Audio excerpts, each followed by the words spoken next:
Equipe que foi passando de fase, sem muito alarde, mas aí chega super preparada e talvez o melhor momento da temporada para a decisão e para batalhar pelo título. Obrigado, Loirão, hein? Por quê?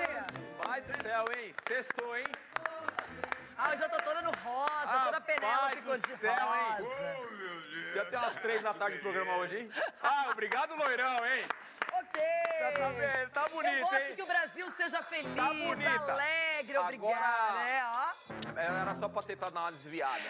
Mas olha só, o telão não deixa, Só porque já tá aparecendo aqui, ó, treinamento do São Paulo, já vimos o Miranda, o Caleri, o Rafinha. Rafinha é titular, né?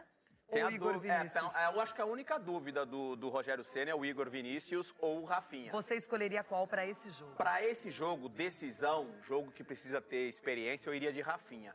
Eu também. Eu não iria de Igor Vinícius, não. Apesar de não... Pode entrar ao longo do jogo. Eu acho que é um jogador que oscila muito. Eu sempre elogiei muito o Igor Vinícius aqui, porque eu acho que é um lateral que ele tem força ofensiva, mas às vezes ele não consegue ter uma regularidade. 2, 3 jogos jogando bem, e teve até um momento na temporada que conseguiu fazer gols e tudo mais, só que ele não consegue ter uma regularidade. O Rafinha, eu acho que ele é mais seguro, até pela experiência, então ele tem uma leitura melhor de jogo, lateral construtor, né, que é a palavra, né, de moda, né, lateral construtor, né. E aí a única dúvida, porque aí o Léo, o Reinaldo, o Diego Costa como capitão, o Rodrigo Nestor no meio, Pablo Maia. E aí tem Patrick, Alisson e a dupla, né? Luciano e Caleri. Então, assim, o Rogério Ceni tem trabalhado esse time. Obviamente, você precisa ter uma questão sem bola interessante, um comprometimento sem bola. Porque pelo que eu estava lendo e pesquisando sobre o Independente Del Valle, é um time que tem um estilo de jogo de construção de jogada, né? É um time que joga direto. Jogada direta de zagueiro para atacante. O ataque é um ataque baixo, então assim, o São Paulo tem todas as condições, obviamente, de ser campeão, mas não dá para subestimar o adversário, não. E a gente quer a ajuda de quem entende de futebol, quem gosta de futebol, quem tá ligado no programa com a nossa pesquisa. Quem conquista a Copa Sul-Americana, claro que há um otimismo.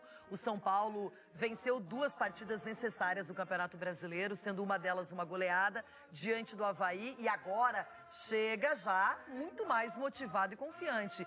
E vamos para Córdoba. Lá conversaremos com o Marcelo Rosenberg, que acompanha toda a atividade do São Paulo, a atividade do outro lado da história, do Independiente Del Valle. E tô vendo que tem solzinho hoje, parece ser um dia melhor. Conta todas as novidades, Rosenberg. Bom dia aqui de São Paulo para você, aí na Argentina.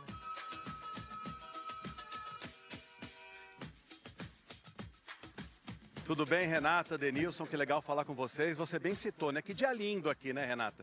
Chegamos com muito frio, aquela chuvinha fina, mas muito calor e a perspectiva para amanhã é a mesma, 25, 26 graus. Atrás de mim, o belíssimo estádio Mário Kempes, capacidade para 57 mil torcedores, estádio que foi construído para a Copa de 78, remodelado para a Copa América de 2011. E o São Paulo jogou aqui, Renata, em 2019, contra o Tajeres de Córdoba pela pré-Libertadores, perdeu por 2-0 e naquele time estavam o Reinaldo e o Arboleda. O Arboleda, evidentemente, não vai jogar, se recupera de contusão. O Reinaldo é titularíssimo e líder de assistências do São Paulo nesta temporada. A torcida vem chegando, ainda não temos um grande fluxo de São Paulinos por aqui, mas certamente a partir de hoje, amanhã, uma multidão virá de Buenos Aires, de São Paulo para cá. A expectativa é de pelo menos 10, 15 mil torcedores. A gente vê aí a festa que os São Paulinos fizeram ontem em um dos vários bares aqui da cidade de Córdoba, que tem, inclusive, Renato, uma noite muito agitada, muito quente, ruas lotadas. O clima realmente é muito gostoso. Daqui a pouco, São Paulo e Del Valle farão o reconhecimento do gramado deste estádio e tanto o Luciano como o Rogério Ceni vão conceder entrevistas coletivas. A gente acompanha agora como foi o primeiro treino do São Paulo aqui na cidade de Córdoba. O São Paulo mergulhado no clima da final. Ontem, o primeiro treino na Argentina teve o campo do Tajeres como palco e alguns jogadores se sentiram literalmente em casa. O argentino Caleri terá uma torcida especial. Mais de 50 amigos e familiares vão ao Mário Kempes para a partida contra o Del Valle. E o primeiro título que ganharia pelo clube está mexendo demais. Eu falo que é o destino. Sí, después de muchos años que volteé a São Paulo, mi primera final internacional en Argentina con mi gente y con la camisa de São Paulo, acho que va a ser muy bonito de vivir y espero que siga ganando el título. La verdad, uno sueña todos los días con ese momento y tomara que dê certo todo que estamos fazendo no treino para fazer o melhor o dia sábado no campus. O palco da decisão traz boas lembranças. No maior estádio de Córdoba, o segundo maior da Argentina, Caleri levantou 2 taças pelo Boca em 2015. Mas vem aí o jogo da década para os tricolores e o clima, naturalmente, contagiou os jogadores. É como você fala, desde o 6 de janeiro que eu vim para o Brasil, minha mente estava em ganhar um título com a camisa de São Paulo. Hoje já, depois de 10 meses, chegamos ao momento culmine da temporada, momento de definição, onde um jogo vai definir se a temporada é muito boa ou a verdade queda em nada. Então a gente está muito focada em fazer o melhor, em tentar fazer o melhor também para ganhar o jogo. Estamos confiantes em nós e sabemos que se nós damos o 100%, a taça pode ficar em casa. Ontem, a equipe recebeu a visita do lateral Buffarini, que vestiu a camisa tricolor entre 2016 e 2017 e atualmente está no Tajeres, aqui de Córdoba. Rogério vai levar a dúvida da lateral direita até momentos antes do jogo. Rafinha ou Igor Vinícius? Com Igor, ele ganharia em velocidade para atacar. Com Rafinha, teria um jogador mais experiente que também funciona como terceiro zagueiro. O São Paulo deve jogar com Felipe Alves, Rafinha ou Igor Vinícius, Diego Costa, Léo e Reinaldo, Pablo Maia, Rodrigo Nestor, Alisson e Patrick, Luciano e Caleri. Já o Del Valle deve ter Ramires, Carabajal, Schunk e Segovia, Matias Fernandes, Chaves, Angulo, Pederano e Faravelli, Lautaro Dias ou Baumann e Sornosa. O atacante Lautaro Dias, artilheiro do time na Sula com 4 gols, segue tratando uma lesão muscular. Ontem ele treinou com os companheiros, mas é dúvida para amanhã. Enfrentar uma equipe altamente técnica, de muito boa construção de jogo, tem muitas virtudes, alguns defeitos. Nós vamos tentar explorar, vamos tentar neutralizar a maioria das coisas boas que o Independente Del Valle tem, uma equipe muito bem treinada, apesar de treinadores diferentes, mas com um processo de jogo muito parecido há anos. Eu acho que isso resulta também em finais, em chegar mais longe, por exemplo, em competições que o próprio São Paulo. Dentro desta ideia de Rogério Ceni em relação ao time equatoriano, que inclusive está treinando aqui no estádio do Belgrano, 3 jogadores se destacam: Schunk, Segovia e Pederano. Eles estavam em campo na decisão da Sula de 2019, conquistada pelo Del Valle. O zagueiro Segovia diz estar tranquilo, com muita confiança. Sabemos o que é isso, é algo único.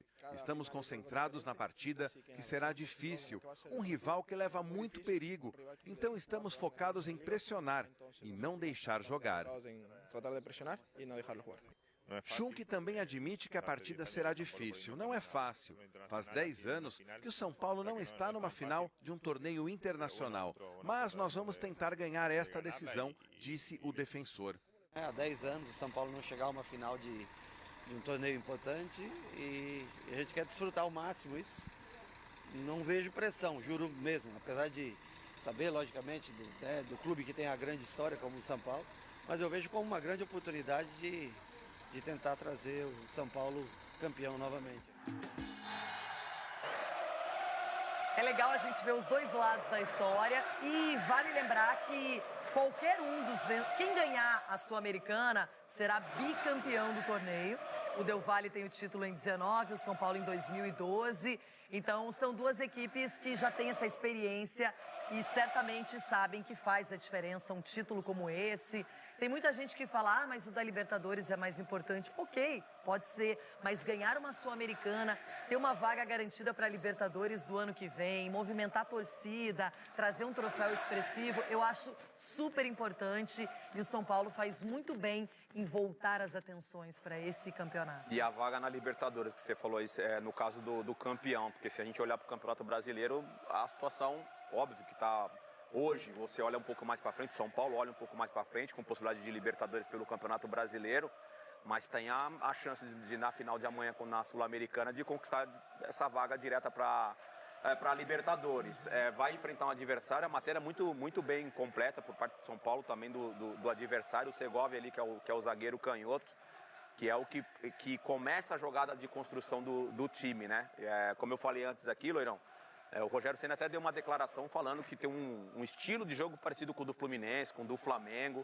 E aí, óbvio que o torcedor São Paulino, quem desconhece um pouco, fala, caramba, se fazer essa comparação, a gente fala que o Fluminense e o Flamengo jogam o melhor futebol hoje aqui no Brasil. E aí o torcedor São Paulino que não conhece e vê o treinador falando dessa forma, o Rogério Ceni, já cria aí uma certa desconfiança. Que coisa, né? Agora o assunto é o líder do campeonato. De novidades sobre Marcelo Groi, goleiro que até 2018 defendia o Grêmio e desde então faz sucesso com a camisa do Al Ittihad. Ele é pretendido, já contei para vocês, por São Paulo e Grêmio. Atleta cujo vínculo no Al Ittihad da Arábia Saudita se encerra em junho do ano que vem. Só que o Al Ittihad tem atrasado salários, o que vai permitir ao Groi, caso queira, levar sua situação à FIFA, pedindo a rescisão do contrato na virada do ano. Antes de gravar o vídeo, conversei com uma pessoa próxima ao Groi para saber como é que andam as coisas por lá.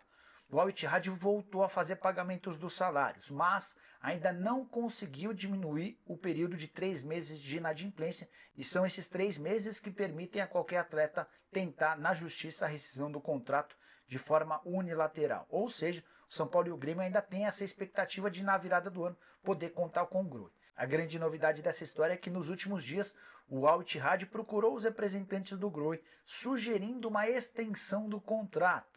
Groi, que completa em janeiro 36 anos, se renovar por mais 1 ou 2 anos, passa a ser carta fora do baralho dos times brasileiros. Prometo ficar de olho nessa história para saber se ele renova por lá, entra na justiça para tentar virar jogador de um time nacional já em janeiro, ou se aguarda pelo fim do contrato e vem ao Brasil livre no mercado a partir de julho de 2023.